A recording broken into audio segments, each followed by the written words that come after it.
Hello, hello, hello, everybody. Welcome back to another episode of Artist Over Actor. Where today we're obviously filming in about, I don't know, 480p quality, but with 4K audio quality. We're in a new space, a new environment. And more rather than that, I actually just had to let go of my old camera in order to switch for something else. So we're having a little bit of technical problems, but we're not letting us stop that. So we got our old good high school headphone microphone. We making the sound good. We're making it look all right. And today we're going to be talking about why you shouldn't be practicing every single day. Asterisk. Now we're going to go over what you can do to practice being a voice actor in the proper way and why practicing every day, like a lot of artists will tell you, draw every day, act every day, get as many reps in as possible, can actually be destructive. It's actually not the best thing for you. And you actually want to make sure that you are doing things properly in order to become a better voice actor because you don't want to just waste your time just by doing things. You want to be doing the proper things. So let's chat about it. All right. I have a couple of notes up here because I want to make sure that I hit all the targets that I want to hit. And, okay. When I was in high school drawing class, I had an art teacher who said one of the best things that you can do in order to make sure that you are getting to the level that you want to be at is to practice every single day. And you're welcome. Glad that you can join in. And if you have any questions, feel free to go ahead and drop them in the comments. I will be answering questions today until we're done. Um, Make sure that you're practicing every day. Now, this artist, she was absolutely amazing. I loved her class. It was great, but that is actually one of the most detrimental practices that you could possibly do because there's a little asterisk there. You want to be practicing every day, but you need to make sure that you're practicing every day in the right way. When you really think about it, practice is just the reinforcing of a habit so that it becomes second nature. And you can practice something wrong for long enough where that wrong thing becomes the actual second habit. So that's what we're talking about. We're talking about how to practice the right way and key things that you need to be hitting in order to become the best actor that you can. Now, you need to be practicing the boring things. The boring things can look like setting up a microphone. Are you going to make sure that you are actually um, on the microphone properly? Are you going to make sure that when you go into a space, you're doing your warm up so that you actually have the biggest range for your voice? Are you going to be making sure that you're actually and actively setting up your computer so that whenever you go on, you know exactly how the timeline is, you know exactly how you're going to be recording, you know exactly how you're going to be doing everything? A lot of the time when we get into this, whether it be photography, videography, acting, we go into it with the perspective of, oh, I need to practice this. So if I want to practice photography, it's just about going out and taking pictures, shooting pictures, setting up a scene, taking pictures. Or if I want to practice voice acting, it's just about picking up a script and reading down the script so that I know how to read the words without flubbing up, or I know how to memorize. But we don't understand that everything is the art of whatever this art is that we're doing. What do you recommend when making sample audios? That's a great question. So I started my whole career just by writing samples based on the field I wanted to go into.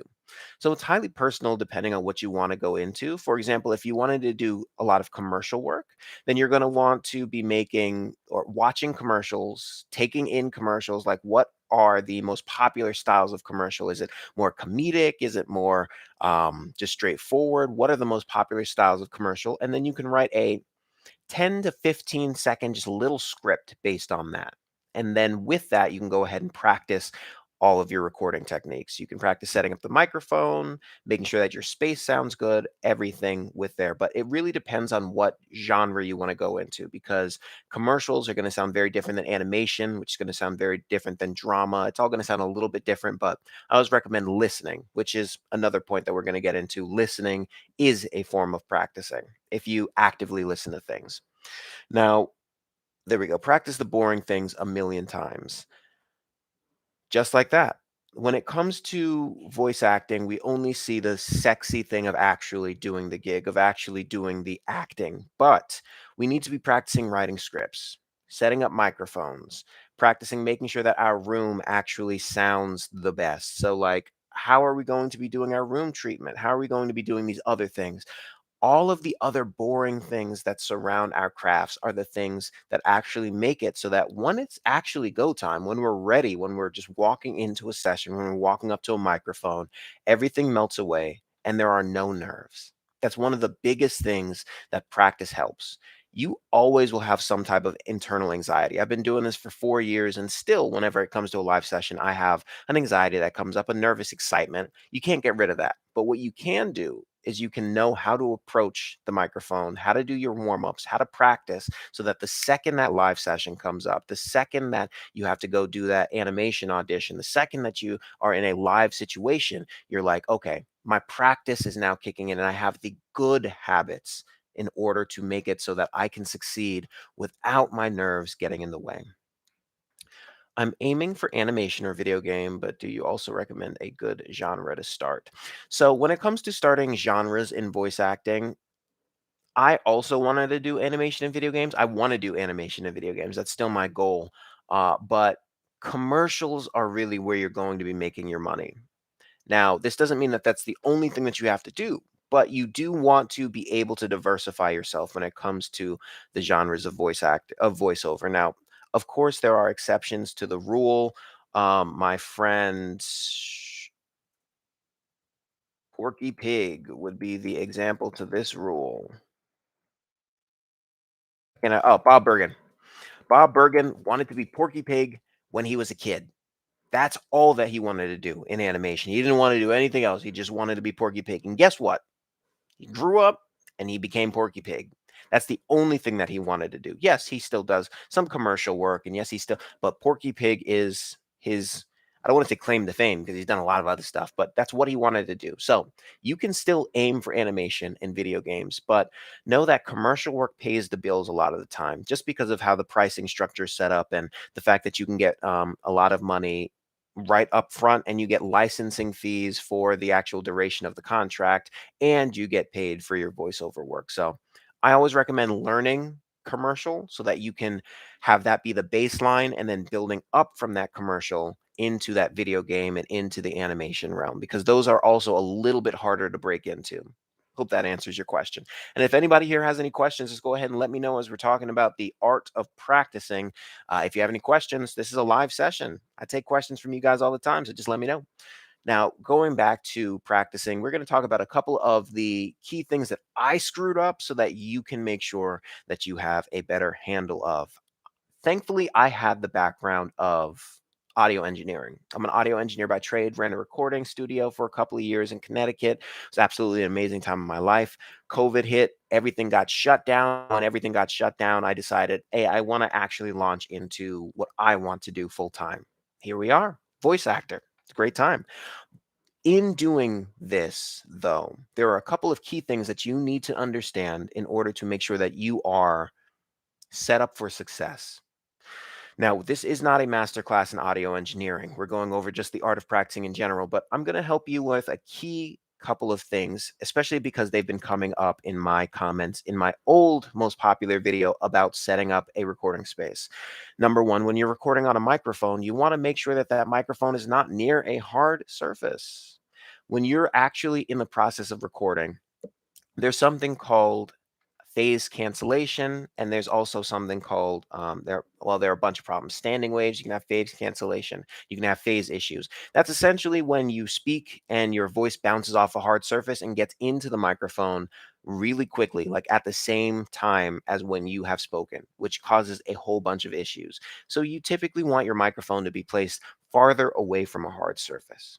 Not only that, if you're in a smaller room like a closet, you're going to want to be using harder foam. You're going to want to be using or more dense material, like 3 to 4 inch dense material is going to help make it so that you're not facing any audio issues. And this is why the art of practicing is so important. And practicing encompasses a wide range of things. And it encompasses actually physically taking out a script and reading it down. It encompasses memorizing, learning about audio engineering technology. 95% of the stuff that we do now is in our own homes. If you have a home studio, say that you have a home studio down below because I barely go into the studio anymore. Kind of sucks because I love recording studios, worked in one for a couple of years, made my own, but we barely actually go into studios anymore. It's mostly done from our home. So learning about audio engineer, just the basics of audio engineering so that you stay dangerous in this, so that you know what you're supposed to be practicing. And that's why there are a couple of things that I recommend. Number one, it's going to classes. My stance used to be that college was not necessary, and I still don't believe that necessarily college is necessary, but it is necessary to get in front of people who know what they're doing, who know what they're talking about, and who understand how things work. And that's in a wide range of different things. You don't only need to go in front of an acting coach. You can also go in front of an audio engineering coach. You can also go in front of an accent coach, an improv coach, going in front of different people who can help enhance different skills and just give you a baseline level understanding of things so that you can approach and practice things the right way. What are your top recommendations for sites as well? Because they can be so hard to find, especially with little money. That is very, very true. There are two websites that I use almost religiously, and I love them, actors.skillshub.com and Real Voice LA. Skills Hub is amazing because you not only have private lessons with industry experts, you have Lisa Lee, you have Sarah Sikora, you have Jennifer Hale, JB Blanc, you have all of the titans in voiceover, but also you have free things. So you have like little group classes, you have little workout sessions that you can do. You have a whole bunch of things. This service is 19.99 a month, I believe, and I'm actually working right now to put together a little TLDR. I can announce this now? Yeah, I can talk about this now. Yeah, I can talk about this now. Watch out for future videos because I'm working to get a little giveaway where I give away 3 months free in skillshub.com. It is $20 a month, and I know that even for some people, that's a lot to swing. So I'm working to give away a 3-month membership so that people can get their feet wet and start to see really what it is. But Skills Hub is my number one because after you pay that $20 for the month, you can take as many of the free group classes as you want. And there's pretty much one every day. There's a class for improv, there's a class for acting techniques, there's a class for languages, and there's a whole bunch of different ones. So beautiful, beautiful course. That's number one. Number two, Real Voice LA. Real Voice LA does multiple sessions a week of something called workouts. This is when you typically get into a group setting with a couple of different people. You can pick your genre and you can pick your teacher. There's animation, there's video game, there are a couple different things. And what you essentially do is you go through a section of a script. You go through, maybe it's your lines are like 2 minutes, 3 minutes, 4 minutes, 5 minutes, and you get feedback from that industry specialist. And not only that, that's important, but also the most important thing in this practice is you get to hear what the other people in the class are also doing. When you start to hear what other people are actually doing and how that coach is correcting them, actually pay attention so that you can see the pitfalls that they're falling into and what the coach is telling them to do, because you usually get to read through this twice, and in that second read you get to incorporate what not only what they told you to fix but also what they've been telling everybody to fix. And this is why it's so important to go in front of people who know what they're doing and who know what they're talking about. For the longest time I was practicing my commercial reads, and by the way, I wasn't landing anything. I was practicing my commercial reads like an announcer. I was going through and reading through all my commercials as if I was trying to sell you something. I was the used car salesman for everything, no matter what the commercial copy was. And then I finally got in front of my coach, and she was like, well, that is one style, but that's actually not what people, casting directors, and clients are looking for. Most clients are looking for down to earth, conversational, guy next door, just a regular person talking to a regular person and not trying to sell anybody on anything. And once I learned that and started practicing that, I started landing work. That's where my full-time income started coming from, commercial work. But it's only because I started practicing the right way. And the only way that you can do that is getting outside of your vacuum, is by going and learning from people who are actually actively getting jobs, not people who have gotten jobs years and years and years ago, but people who are actively still either in the industry, casting, working with clients, or actually acting in the day to day. So they're actually getting stuff every single day. All right, let me go back to my notes here. There are a couple of things that we wanted to talk about. Yeah, going back to a skills based conversation. I'm in Australia. Can that be a setback? Oh, no. Keep asking the questions. You're perfectly fine. I'm in Australia. Can that be a setback when auditioning online? No. So you need to be upfront of where you're from only if they want a live session. A live session is essentially when they log on, and either there are two options that you're really going to get. In a live session, it's either going to be, hey, this is a live session, and we're going to be doing a source connect. So we're going to be recording it into our studio, or it's going to be just a live directed session. So record it on your end, but we're going to be there to direct you so that you have the emotion that we're looking for with the script so that we don't have a back-to-back back and forth with revisions.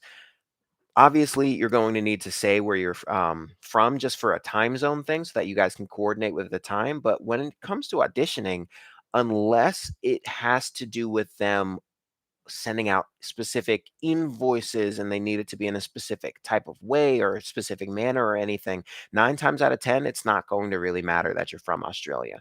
Now, if this is a SAG specific project, the SAG union, then it's going to make a difference because typically you can't, I might be wrong, I can look this up after, and I suggest you do some research into this as well. If it's a union-based project, then it specifically has to be from like there are certain hoops that you have to jump through if you're from out of the country. There's certain paperwork that you have to sign that the production company has to sign in order to allow you to do that project, and they typically don't want to jump through all those extra hoops. So if it's a union project, there's a couple of things that you have to do, and you have to make sure to tell them that you're from out of the country. But if it's just a regular gig, 9 times out of 10, you're going to be perfectly fine. When it comes to practicing for certain aspects of voiceover, it's very important to practice for the soft skills surrounding voiceover as well. Now, when I say soft skills, it means not necessarily the art of acting, it means the art of, like we talked about earlier, audio engineering.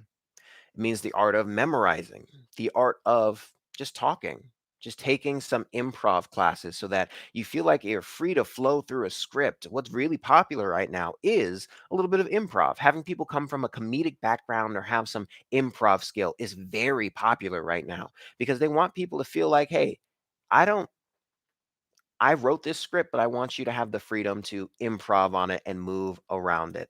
That's what people are really looking for right now.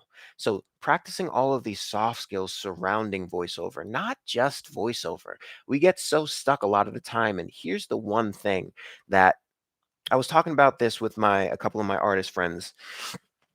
Vincent Van Gogh, amazing artist, wonderful artist. But one of the most important things for him and for us is that the art itself is very important, but it is not the most important thing. The art itself is 99% of it. However, you need to know how to talk to people. You need to know how to sign contracts, send contracts. You need to know how to do invoicing. You need to know how to do all of these soft skills surrounding the actual art of voiceover so that when you go to a client, they're like, oh, you know everything. You got all your stuff together. You are good to go. And so that you can actually make a career and a work out of this. Yes, you can also get an agent who will handle all of that so that you can just feel free to audition and to get a gig. But you need to know how to do all of this stuff as well. In case you want to be a free agent, you want to collaborate with other people, you want to make clients, you want or meet clients, you want to do all of this stuff. So it's about practicing everything surrounding voiceover as well. Guy, I'm in the process of making my first demos and I'm using a PVC moving blanket booth. It's okay, but I'm still getting some bass reflections, I think. Any advice on how to knock those down? So that's a great question. I'm a nerd when it comes to audio. I studied audio, not only audio engineering, but acoustic design. And one of the things that you need to understand is bass frequencies are the hardest. Not all frequencies in the spectrum have the same amount of energy. Like when you're sitting in a car and there's a car next to you and you can only feel the bass. You can feel it actually moving your car. They're playing their stuff so loud, but you can't actually hear the music. You can just feel the bass. That's because bass frequencies have a ton of energy behind them. And the one thing about a PVC booth, although they are great, if you're using them in a smaller, more confined area, they're going to knock out those high frequencies very well, but they're not going to be able to do a great job of knocking out those low frequencies because when they have a lot of energy, they're still going to be able to pass through that moving blanket, pass back in, and start to get into your microphone, which is when you're going to start to get these bass reflections. Things that you can do would be start to get rid of standing waves. So, what you want to do is go to the corners of your booth where you actually have those four corners, and you can order bass reflectors. That's not what they're called, but let me see. Bass traps. There we go. So you can look into ordering bass traps. There we can go. And you can just look up a whole bunch of them. They're basically just extremely thick wedges of acoustic foam that you put into the corners of your booth. You can put them on walls and they basically fit into the corners and they help to cut down on those bass frequencies. Now, if you're building out a recording studio eventually down the line, the only thing that I recommend is if you have a lot of space surrounding you like this, and we were to create a recording studio out of a larger room, then bass is not going to be too big of an issue.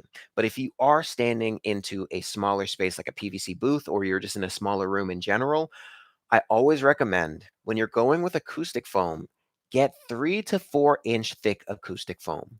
One of the biggest myths is that the egg crates or the 1, 2 inch thick foam is really going to be helping with stuff. It is going to help with those higher frequencies, but those bass frequencies are still going to be causing the same problem. But to answer your question, just look up bass traps. You can get them on Amazon. On Amazon, they're usually extremely thick. But just look up bass traps and you can certainly find some, and that should help get rid of some of your problems when it comes to bass. What are the best audition sites that you recommend? This is a little bit of a back and forth. I put out a video. The last podcast that I did last week was talking about different audition sites, the pay to plays versus the free to plays, and how to actually start to get away from more parasitic websites. Not necessarily parasitic, but the ones that don't care about voiceover artists. They usually use us more as just their product to sell to clients versus the websites that actually care about us, like the Baldago, like the Voquint, like the Cast Voices. There are a whole bunch of them. So I just recommend checking out for a really in depth list the last video about our pay to plays stealing your work. There's a video like that that'll go over the whole list for you. And no problem, Guy. I'm glad that you appreciate the content. And if you have any questions, go ahead and leave them below. But we're pretty much wrapping up today. Today's going to be a rather short one. We're just talking about the history of practice and why you need to practice the right way. And if you want to practice, go ahead and look down in the description. I have my Send Owl page where you can download completely free content that goes over voiceover work, how to find voiceover work online, the skills and tips that I did in order to become a voiceover artist. All of that is free in the description below. So go ahead, check that out. Go over to Send Owl. Once again, it's completely free. Download them, and I hope you guys enjoy. But the last thing that I will say when it comes to practice is we need to all understand that this is not something that we can do in a vacuum. When it comes to showing your work, when it comes to voiceover, photography, videography. I know I say all of these things because I've done all of these things. The biggest things that I have learned are when you actually go in front of somebody who has been doing it for years. It supercharges the process. I read a quote, two quotes that I will say that I think is absolutely phenomenal. Number one, it talks about the actual getting the work done. And the quote goes, talking about the thing is not doing the thing. Writing about the thing is not doing the thing. Buying the things to do the thing is not doing the thing. Sending a tweet that you just are about to do the thing is not doing the thing. Buying the stuff to do the thing is not doing the thing. Preparing to do the thing is not doing the thing. The only thing that is the thing is actually doing the thing. No, that sounds like a roundabout way of talking about it, but it is true. You need to actually be doing the soft skills and practicing the art of voiceover, practicing the art of audio, practicing the art of looking into knowing how to set up your space. All of these things create the guise of what we see as voiceover and make it so that you can walk onto a stage and be completely natural. Because we all of us in our life have dealt with teachers where some of them we go in and every single lesson they knock it out of the park. We learn from them super easily. It's super engaging. We understand what they're talking about. They make it seem like it is tailored specifically for us. And then we go to another teacher and it feels like they're stumbling. It feels like, yeah, we can learn from them, but it's not flowing. It feels like we have to tune in extremely easily or extremely we have to tune in order to learn from them. And that's simply because some teachers practice the skills of how to actually educate, and others are very good at something and just try and tell people and show people how to do what they do. It's two completely different things. And being a voiceover artist and an actor, hell, being an artist of any kind is the same. We need to learn all of these soft skills. Who evaluates the practice from Ashley? It is all about getting a teacher, finding a teacher and finding a mentor who meshes and jives with you. Now, that can be Charlie Adler, it can be Bob Bergen, it can be JB Blanc if he ever has any availability and time. It can be Jennifer Hale, it can be Lisa Lee, Ariana Ratner. It can be any of these coaches, any of these teachers, but it's about understanding and vetting someone so that you can make sure that you learn the best from them and that they actually know what the hell they're talking about. Because there are a lot of people in this industry who just push that this is a get rich quick, that you can just find gigs, that you can just make it, and that you can just cut your own demo in 5 minutes and you'll be good to go. When that is not true. So, who evaluates the practice? It's about setting it in an intentional way so that it can be evaluated by somebody who knows what they're talking about. And it doesn't even necessarily have to be getting with a coach. Let's say you don't have the money. It can be getting with a group, free Facebook group. It can be getting a couple of your actor friends together to do an improv session so that you guys go over things. It can be just about when you're practicing reading. This is what I used to do. This is a great skill. This is a great practice. When you're practicing reading, grab something to record yourself reading. Because every time we're doing something, we think that we are the hottest in the world. We think, okay, I know that I can read through this paragraph. I know that I got this. And I used to do this when I was practicing clarinet. I'm a classical clarinetist. And I used to just play through everything. And it practicing for me was reading through an entire sheet of music. And then when I got up to a part that I messed up on, yeah, I played it like 2 or 3 times. But when you do that, you get into the mindset of, oh, well, I can play 90% of it perfectly. What does it matter that 10%, right? It'll come with time. What you need to be doing is practicing that 10%. Record yourself when you're reading through a book, when you're reading through a section, when you're reading through a piece. Wait a day and then listen back. You want to wait some time so that you can have some objectivity. Whenever we do something, we tend to fall in love with the thing that we've just done and try and make reasons for why it sounds like what it does. Waiting 24 hours will make it seem like somebody else did it.